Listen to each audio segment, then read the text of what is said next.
Now that you have set up your account, go ahead and log in. The first time you log in, you will be taken to the subscription page. This is where you can choose a subscription plan and start setting up your account.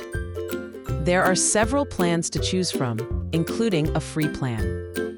You can select between monthly or yearly charging.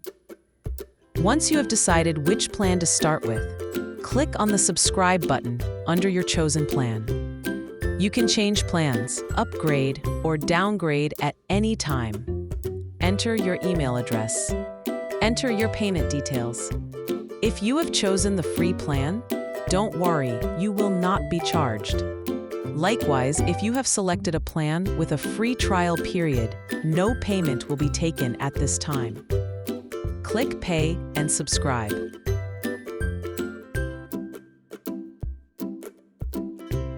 You will be redirected back to the subscriptions page once processing is completed.